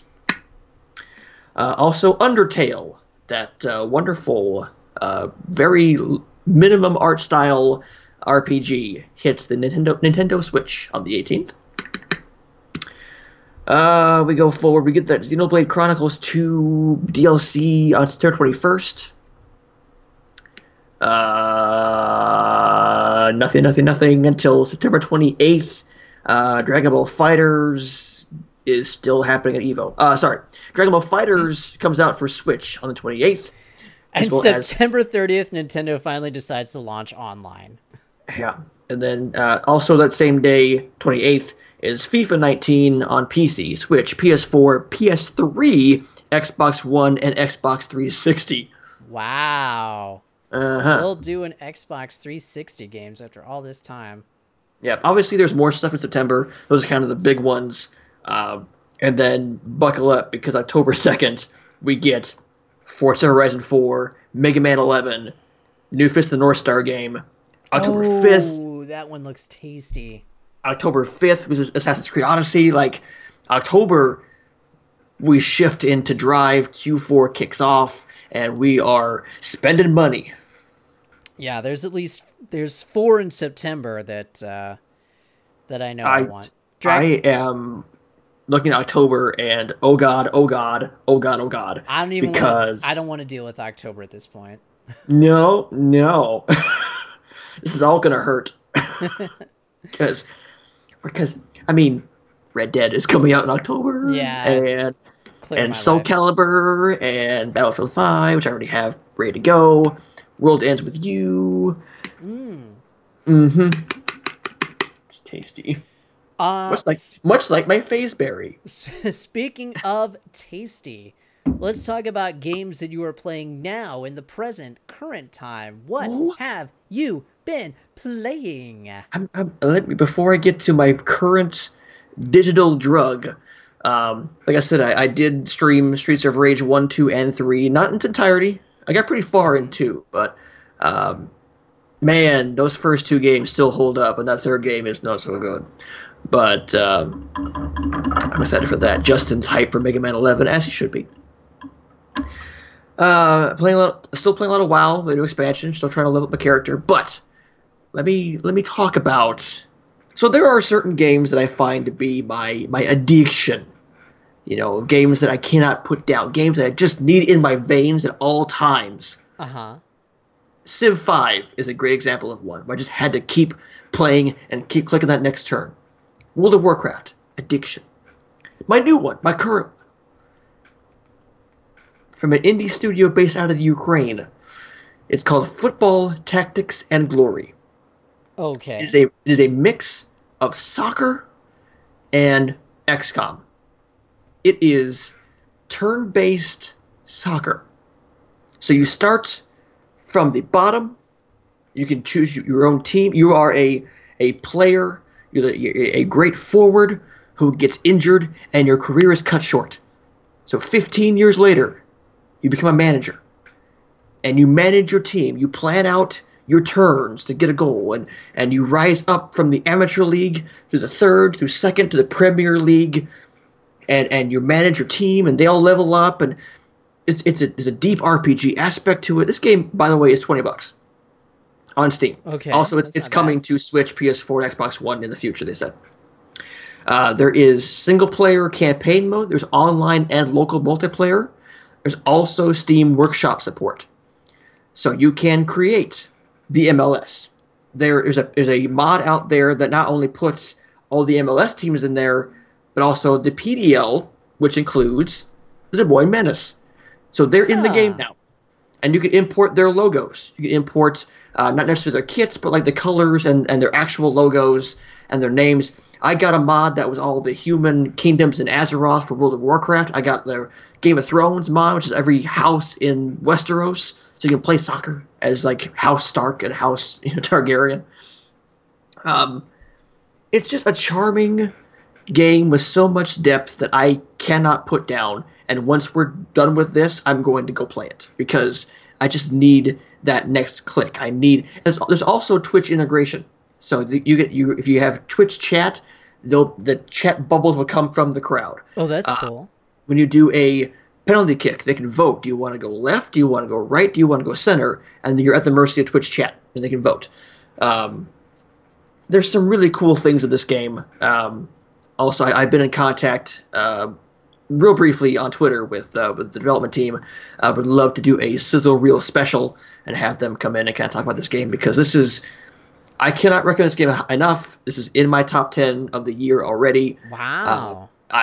I cannot put this game down. I don't know if I've played 10 games that have come out this year. Again, Football, Tactics, and Glory on Steam right now for $20, coming to Switch, PS4, and Xbox One. Love this game. I did recently also pick up Wreckfest, which is that game from the Flat Out people. Yeah. Was called Next Car Game. That was on Steam Early Access for like 10 years. And it finally came out to Wreckfest. It is stupid fun. Like good. The demolition, the car physics are phenomenal. The Demolition Derby is a blast. I played it online at Demolition Derby. Cars are just flying by. I'm in a car. Someone's in a lawnmower. Someone's in a school bus. It's just... Man, remember Destruction Derby on the PlayStation? Yes, I do. Man, that was a big deal back in the day. I love those kind of just... I want to just play stupid smash-up games, and Wreckfest scratches that itch. Nice. So, I saw it. Looked very, very cool. Golfing Buffalo is joining us in the chat from Mixer. And he just asked, what do you think is going to be the September or October sales surprise? Level Up Justin in the chat said Mega Man 11 for October 2nd. I concur. I think Mega Man 11 is going to do excellent business. I think that's going to surprise a lot of people. I also think Dragon Quest 11, I think this is it. This is the breakthrough moment for that franchise. After 11 games, finally, Square Enix has their breakthrough moment in the U.S. Let me get back on Wikipedia here for September, October. Obviously, like, no surprise, Red Dead will fly off the shelves. Right, I mean, that's obvious. I think people should, for October, get really into The World Ends With You. I think people will see how good that game is and what it can be. That's an excellent answer. We can't forget Assassin's Creed Odyssey comes out on the 5th. We expect that to sell well, though. Because of the name, for sure. Yeah. But I think you're onto something with The World Ends With You. I think that could do some surprising business. Who would have thought Octopath Traveler would have been at the top of the charts in July? Exactly. I think World Ends With You is kind of the same path as Octopath Traveler and Sushi Striker, as far as those games that are just charming, and they've always had that niche crowd, and it will expand the more exposure that it gets. For October, I would say that, but also it's in stiff competition because Call of Duty is the same day, Luigi's Mansion is the same day, Battlefield 5 is that month, Soul Calibur, Red Dead, Mega Man, Forza. October is stacked. Here's something interesting, a bit of breaking news from Level Up Justin. The final Shovel Knight DLC has been announced. It's a multiplayer brawler. Really? Yes, this is from Game Informer. Not content with merely being a guest in every other multiplayer brawler under the sun, Shovel Knight is bringing that knowledge back home with the final piece of DLC for the indie game mascot. I like that opening paragraph. Good job. Titled Showdown, the new content puts 16 characters from Shovel Knight into a local-only brawler that blends the gameplay of Shovel Knight with multiplayer platform fighters like Super Smash Bros. Or Rivals of Aether. Each character will also have their own story mode with dialogue and rivals along the way. Showdown is coming to all the console versions of Shovel Knight and PC, but not Vita or 3DS, likely due to a mixture of technological and sales concerns. If you already own Shovel Knight Treasure Trove, you'll be getting Showdown for free. Yes. It will also be a released standalone if you only want to throw down with some Shovel Knight characters without buying the rest of the DLC. Okay. The previously final piece of Shovel Knight DLC, King of Cards, is still scheduled to release later this year, and then no date for when Brawl comes out there. Okay. That's awesome. This is awesome. Does this, though, pave the way for Shovel Knight in Smash Brothers? To me, it kind of doesn't. To me, it says, okay, so he's not going to be in Smash Brothers, so we're just going to make our own, darn it. Quite possibly. Level Up Justin says, I'm downloading the update for the Master Chief Collection as we speak. I'll let you know how long it takes and how big the darn thing is. We already know it's like 73 gigabytes. 73 gigs. So it pulls down to 73, but you can choose what you want to download. So it could be not that big. So get back to us next week when it's done downloading. You're an assist trophy. Sorry. They must be in the Mixer chat. All I'm seeing is Twitch chat, and there's nothing there. Yeah, he's in Mixer. God, you guys. There's just the cool people are in Mixer, apparently. So what do you play? Because you... sorry, you're going to say something? No, go on. Dave the Watchman, you... streamed recently. Know, right? How'd that feel for you? I'm not a huge fan of streaming, actually. That's probably why I do it. To me, it's like a pain in the butt to get everything set up, and then like by the time I get it set up, I don't even want to play a game anymore. So now, do you appreciate the hard work that I put into the Jeff Roth channel? I do. So yeah, I streamed some Tekken 7 just for some giggles on Saturday night, and it was fun, actually. Also threw in a little Street Fighter. I'd been kind of on a Tekken kick. For whatever reason, the office, like the PlayStation 4, was having a heck of a time picking up the Wi-Fi signal in this office. So I finally broke down and bought an extender, like a Wi-Fi range extender. Right. So I've got that in the office, and then I've got one with the little LAN hookup, so I'm able to hook the LAN cable up from the extender to the PlayStation 4. So now I got beautiful speeds, and I'm like, okay, I just want to play some fighting games and not have a laggy experience. So yep. So I did that Saturday. It was fun. A few people stopped by. I need to stream. I feel like I need to stream more, but it's not like I don't have the passion for it that you have. So definitely props to you for all that you do on the thank you. Yeah. Oh, thank you. Other than my little Tekken kick, I also on Sunday, I popped back in a little game that I haven't finished called God of War. Oh, boy. Played a few hours of that, which, gosh darn, that game is just phenomenal. It's hard to believe that game released earlier this year. It feels like I know. just yesterday, but so far away at the same time. It's kind of that forgotten game that I shouldn't say forgotten. It's one of those that is so early that you should go, oh right, that was this year. Mm-hmm.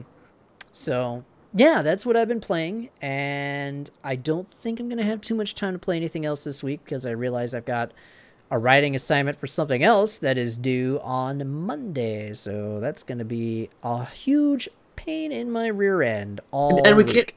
We can't forget like this weekend, Labor Day weekend. Labor Day. The biggest wrestling event in indie wrestling history is happening. Yeah, All In is this weekend. Okay, so I heard Kevin Owens quit WWE last night because of some dispute. Yeah, so not legitimately quit, but it was a work quit. He kayfabe quit, yeah. But is this paving the way for him to go to All In as part of a storyline? How insane would that be? That would be I would be giddy. What would you rather see? Kevin Owens or CM Punk? You know, considering how much of a jerk CM Punk has turned out to be, there's got to be something wrong when you and your best friend are in a legal battle. Like, he and Colt Cabana were supposed to be peanut butter and jelly. They belong together in a couple slices of bread. They're supposed to be best friends forever. Nothing comes between them. And now there's a lawsuit. Something's not right. I don't know. Yeah. But either way, besides the wrestling stuff, which I'm a fan of, obviously, I'm drinking from NWO Cup. My God.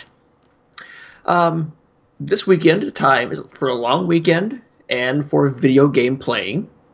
I'm going to hopefully catch up on some games that have maybe escaped me. Which to say, I'll probably just be playing more of the football, Tactics of Glory, and some WoW and some Overwatch and whatever. So yeah. I might dig back into God of War since it kind of escaped me a little bit. Yeah, in the same way that Horizon did. Really want to finish that. No, you need to finish Super Mario Odyssey already. Yeah, I do, actually. I finally got through that beach level, and now I'm on to the next level, which it was like really late at night when I got there, so I tried 5 minutes of it, and I was like, I don't like this level, and I haven't picked it up since. I don't like this level. I don't like things. I was a brat. And I'm Justin. I'm Justin, and I'm going to hang out in the chat, but I'm too afraid to be on camera. Oh, sorry for everybody on Spotify and Anchor. Golfing Buffalo says, I think, he says, keep an eye on Black Ops 4. If Battle Royale is good, I think it could be very interesting and potentially rival Red Dead in sales, at least through the holidays. I think that goes without saying. Black Ops is only the biggest franchise in the world, so it's already on track to rival Red Dead. Everyone just assumes. Maybe the surprise is Red Dead doesn't do as well as everybody thinks. That would be a surprise. Maybe people are getting out of the way because they look at Grand Theft Auto. And I think Red Dead appeals to a different audience. A lot of the same audience, but I think there's a different vibe to Red Dead than there is Grand Theft. I agree. I'll agree with that, But he also says, I think Mega Man is going to be a huge game during Black Friday. We'll probably see discounts for it around Black Friday. I'm going to get a day one. I'm going to buy it from my buddy for his birthday as well, because his birthday is like the day before, and he's a huge Mega Man fan. So next Mega Man thing I want to get is the X Legacy collection. Yes. Ooh. But probably just Volume 1 for now. I don't know. It's going to be like, if I got just Volume 1, to me I would feel like Sheldon Cooper on Big Bang Theory, and somebody like hums like the first 4 notes of a melody and doesn't finish it. Yeah. By the way, that show's ending after the season. Okay. They said this season 12 will be the last season of Big Bang Theory. Okay. Meh. So real quick, Coffee Buffalo mentioned the words Battle Royale, which at this point digs into my brain because Fortnite is still a thing that exists. Somewhere, someone is playing Fortnite. We're not sure where. I think FIFA would be really high too. Actually, next to COD, FIFA is the second best selling. Yes, FIFA is one of the best selling games in the world. I think I've said this before. FIFA is one of the best selling games in the world. Period. Anyway, hashtag why gaming sucks. There are Fortnite dance classes. I saw this on the Twitter, and I should have just stopped the internet at that point right there. But apparently this is a thing in England. I saw it on BBC anyway. That you can... So at first there was the Fortnite coaches, the tutors that you could hire to me, to help your that kids. is far worse than people taking Fortnite dance classes. Like, night and day worse. If you are a parent that bought a Fortnite tutor for your child, you should have child services called on you. Because that is ridiculous. It's time to bring back public tarring and feathering. I don't want my kid to be bullied because he's bad at Fortnite. I have so much rage at that statement from when I was a child. Yeah. Anyway, yeah, you can sign your kids up now for Fortnite dance classes so they can learn how to floss and learn how to do the orange juice and learn how to do the boogie down or the Roomba. I don't know. Stop. I think it's officially okay to hate Fortnite. I'm tired of it at this point. Yeah. I have to wonder when the Fortnite train is going to start. But here's the thing. When Fortnite goes downhill, because eventually it will. Like, not everything lasts forever. Mm-hmm. Except death and taxes. Once the Fortnite wheels... Dragon Ball Z tournament. Dragon Ball Fighters tournament, yeah, it's still happening. Once the wheels fall off the Fortnite wagon, it's just not going to be Fortnite. The Battle Royale genre is going to die. Sure. It's going to, or at least drag everything down with it, because at that point, people will just be sick of Battle Royale modes. What's going to fill the void? Feels like Battle Royale kind of stepped in and dethroned MOBAs. Yeah. So what dethrones Battle Royale? Hopefully, good old-fashioned, old-school JRPGs. Oh. And then it's like Dragon Quest suddenly hits a chord with everybody, and then everybody's clamoring for old JRPGs. That would be a dream come true. Yes, and we finally get Chrono Trigger 2. And then we finally get the FF7 remake. at that point. No, Jesus will be back before that comes out. Like I think Fortnite is, and it's not the game's fault. Obviously the game is good, it's why it's resonating so much, but it's a cancer at this point. Fortnite is a cancer at this point because it's just infecting everything. Like, if you have rappers suing Epic Games because they're not getting royalties on their dances, that's a problem in society. That's a cash-in. And we have Fortnite tutors. We have Fortnite dance classes. We have... Like, everything lives and breathes. I remember, like, the IGN Snapchat is 24/7 Fortnite. Mm-hmm. And it's bugging me. And it's just probably just me on my front lawn with my cane just saying, "You kids and your Fortnite, get off my damn lawn. I'm going back to Doom and Quake Deathmatch." I feel like I've successfully ignored it, personally, but... It just doesn't affect me. I see a Fortnite story and I just scroll through. I don't read it. It doesn't matter. I'm not going to watch anybody play Fortnite. I'm not going to play Fortnite. Like, when I host people on Twitch, I make sure to host people who are not playing Fortnite. But if you catch them playing Fortnite, excommunicate. They're done. They are done. But again, it's not the game's fault. Obviously, the game has struck a chord. It hit the right note at the right time and became the biggest trend in gaming history, basically. at least the biggest one in our generation. But at a point, it's just enough. Golfing Buffalo says it is similar, just larger than Overwatch. Is Golfing Buffalo comparing Fortnite to, or am I have to unfriend Golfing Buffalo for comparing Fortnite to my beloved Overwatch? There is no Fortnite League. So what is it? What was it about Overwatch that compelled us to get in? Because he's right. The Overwatch train was chugging right along in the spring and summer of 2016. All the big articles and everything was Overwatch. Sure. So obviously you and I both got into Overwatch. Yep. What compelled us to get into Overwatch that makes us reject Fortnite? Is it that Fortnite has done a better job of crossing over into the mainstream and has lasted longer as far as its huge popularity? I just wonder, like, is Overwatch catering more towards our demographic and Fortnite catering towards that demographic? The younger, the YouTube generation. Overwatch is not really catering towards the YouTube generation. It's not. It's catering towards the esports world. And obviously Fortnite has their esports, their pro-am tournaments. Yeah. But it's catering towards a younger generation to us, the ones who grew up with the internet at all times, the ones who grew up with everything on demand. And I think it's doing a really good job of that. I think the Overwatch. No, go on. The Overwatch train is still rolling because Overwatch League has become the biggest thing in esports. Right. And it's getting bigger because they're adding so many new teams.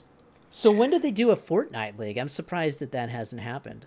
Well, they keep doing there are Fortnite tournaments all over the place. I think PAX had their big pro-am, or the E3 had a big pro-am tournament. So you're going to see these big tournaments happening for Fortnite. But I don't think there'll be a league. I mean, there's a PUBG International, but the PUBG Invitational thing they have in Germany. So I think you may see Fortnite going that route. But anyway, there was something that compelled us to try Overwatch as opposed to getting into Fortnite, and it's just, I think it's one of those magical intangibles about video games. There's just some indescribable force that will compel you to play a certain game or like a certain game. That how much of that was, hey, it's Blizzard? None to me, because I really hadn't played a Blizzard game before. I was never a Warcraft guy. I wasn't a StarCraft guy. I wasn't World of Warcraft or Diablo. Those franchises meant nothing to me. You might be dead to me. I was gonna say, if anything, my connotations of Blizzard were kind of negative because I just saw them as these people make these quality games that people weirdly obsess over, and I don't want to be like those people. I don't want to be that guy who's putting 80 hours a week into World of Warcraft. You know, I don't want to be in that South Park episode. Don't knock my people. I'm just saying. I was there when World of Warcraft came out. I was selling it to people. So was I. I watched EverQuest get dethroned. Boy, EverQuest was big, wasn't it? That was a big thing back then. It was. That was huge. You know, the fans would come in and jokingly be like, "I'm gonna get the next expansion for EverCrack, please." I wonder, go back to the Overwatch to the Fortnite debate. Fortnite, I think, really rewards individual play as opposed to Overwatch being the team play. I think maybe in our generation, we like, the more strategic style game as opposed to Fortnite is build, shoot, I win, I run a rocket, I dance, take the L. Yeah. They're catering to their audience great. They are nailing it. Overwatch is catering to us. I think I like the characters in Overwatch a lot. I like the character design. I like the little bits of backstory that we've gotten. I'd really like to see an Overwatch movie. Yes. Which reminds me, they just came out with that new Diva short, and I haven't watched it yet, which is odd considering she would be my main in Overwatch. Right. Golfing Buffalo says, I think it is the Overwatch toxicity that killed its hype. Let's see, it has sold, what, 30-ish million? Fortnite is free to play, remember. Huge difference, especially for the kids. For sure.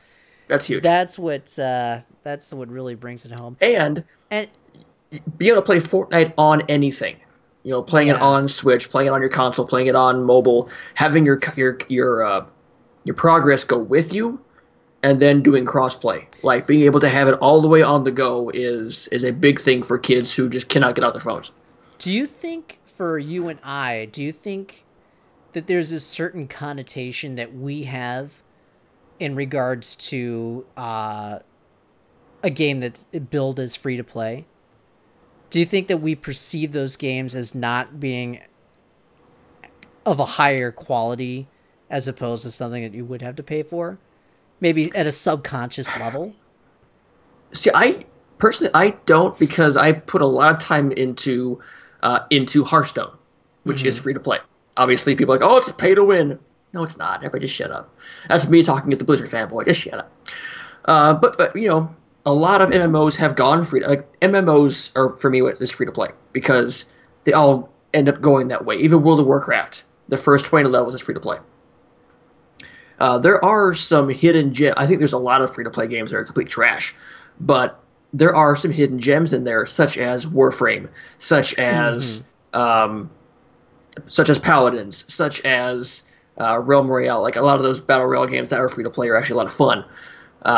So I don't have a negative connotation. I think there's just an overload of trashware that is free to play. So you have to, if you're going to go that route, do a little bit of research before you just start throwing, your info out there, because it could be just spyware. But maybe because there is so much trashware out there, we're just more inclined to think that automatically that, oh, well, this is free to play, it's probably not going to be good.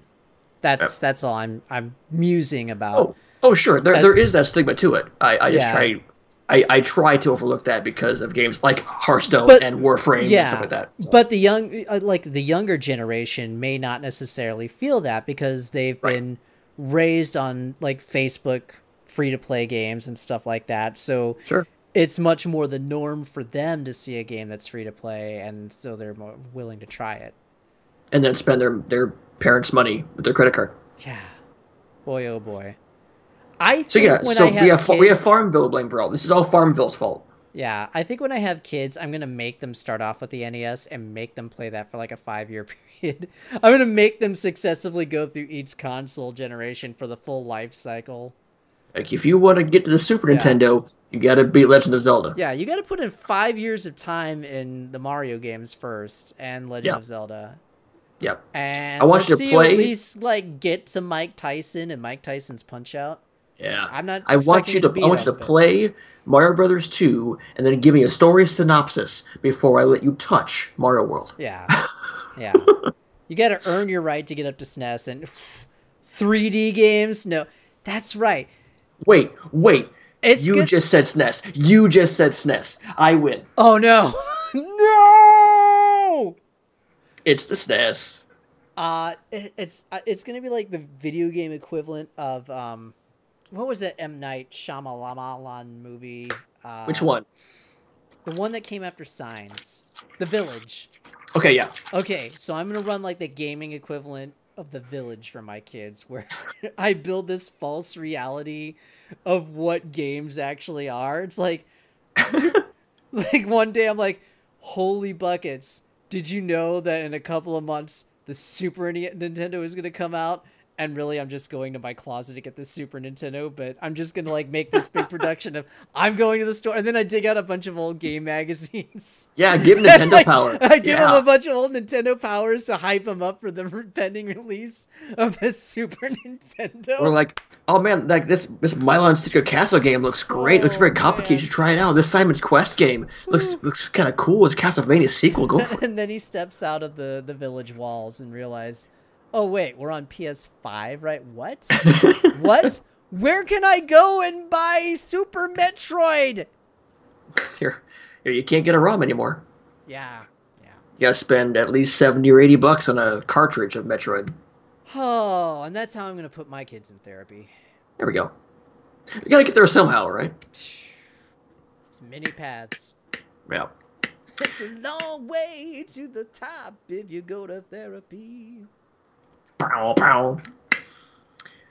Well, Watchmen, should we, on that note, should we get the go home signal? Oh my goodness. What was I gonna say? I don't know. I don't know either. It's about therapy. It was about the village. It was about M. Night Shyamalan. Was it about? I was gonna say, wait till they see this thing called ABC's TGIF lineup. Boy, followed by Snick on Nickelodeon. Yeah. We're gonna have. Did you see? Hey, tomorrow night is the premiere of Family Matters. Are you excited? They're bringing back. They're doing a Nickelodeon streaming service. They're bringing back like Doug and all that, and something else. It was. Well, they brought Double Dare back, they rebooted Double Dare. Everything gets rebooted. I kind of want a streaming service that's just devoted to old movies. So you just want like Turner Classic Movies then? I do, but I think you have to have cable for Turner Classic Movies, and I don't want to pay for cable. So Nick Splat will include Cat Dog, Doug, all that. Hey, Rocko's Modern Life. That's not what I want.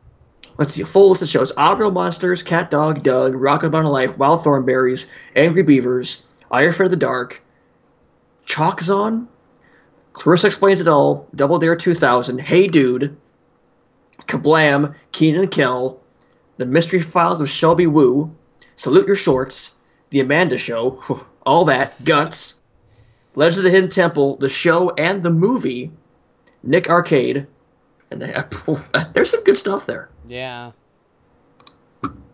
Wow. Anyway.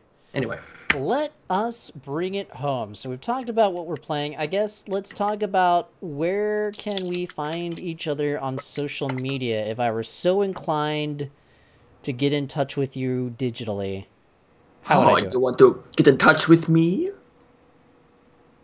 Yeah. Oh, okay. Golfing Buffalo says there is a Turner Classic Movie streaming service, but it is $$$$$. To me, that's like $30 a plate of a dinner. You go to a restaurant, like if you look at Yelp reviews and it's like $$$$$, it's like $30 a plate. Yeah, that must be expensive. Yeah, I might be willing to pay it depending on what their library is. So I really hate everything that's on Netflix. I watch for the comedy specials. There's some good stand up there. I'm a stand up. I kind of hate modern TV. Well, yeah, obviously. Hate modern things. You kids and your modern things. I'm very much an old man at heart. I'm very old fashioned. Yeah, me too. Anyway, if you're on Twitter, you can find me at Jepheroth, JEPHEROTH. It's like Sephiroth. I put an E in there for Azeroth. Just go with it. I wish a buck were still silver. It's back when the country was strong. Nope. Okay. That's been a while. That's a throwback for you. Yeah. Also at twitch.tv/Jepheroth. I stream Mondays, Wednesdays, Fridays, and the weekend. I will also this weekend because it's Labor Day, so I will stream them this weekend. You can check out my archives there. Also, again, G Fuel. This bottle is $10. This shaker bottle is $10. Uh-huh. Is that a specially formulated G Fuel shaker bottle? It says NWO on it. And for this pack of... they didn't pay me for this. I paid them, obviously. So 20 packets, 4 flavors, 5 each, which is like $30 for this. Okay. So, not bad, all things considered. Again, I'll write the review. I kind of my first week with G Fuel. I'll put that up on the site next week. But also, the big thing, Twitter and Twitch at Jepheroth. And join Jepheroth Club, because we're just too sweet. Dave. For me, you can find my body of work here at Bacon.com. If I do stream, it'll be right here on twitch.tv/nerdbacon or Mixer/nerdbacon or YouTube/nerdbacon. However you're watching us right now is where you can find me should I have a streaming scratch. Otherwise, or streaming itch. Jeez. Otherwise. I do have, yeah. Otherwise, follow us on Facebook at facebook.com/nerdbacon. Follow us on Twitter at nerd_bacon. You can follow me at Dave the Watchman. And you can always join us next week for the post-Labor Day edition of the Level Up Lariat Podcast. We are here every Tuesday at 9 p.m. Eastern, 8 Central. Tell your friends, tell your neighbors. Be sure to check out the content on Bacon.com. Any last words for us, Jeff Roth? Hey, Justin, you want to come back to the stream sometime? We'd love to have you back on the show sometime. I'm Justin. I'm a chatbot. We miss you, Justin. We love you. That's the proper way to make fun. And big shout out to Golfing Buffalo, who has done a lot for us and getting with the tweets and the love. And he gave us a shout out for Toe Jam and Earl recently. That was cool to see. So thanks, Golfing Buffalo, for your continued support of NerdBacon.com. Also, happy 5 years to NerdBacon.com. Oh gosh, that's right. We are going to do something. We don't know what yet. I will freely admit, I haven't really thought about what we're going to do yet. When we find out, you'll find out. I only had 20 tasks, and that was one of them. Anyway, thanks so much for hanging out, joining us here at the Level Up Lariat Podcast. As always, we want to hear your comments or anything. We'll have this video up on YouTube directly. We'll have audio versions out on Anchor, Spotify, Stitcher, wherever you put your ears to listen to fine, high-quality podcasts. That's going to be coming up tomorrow. In the meantime, thanks for joining us. I'm Dave the Watchman.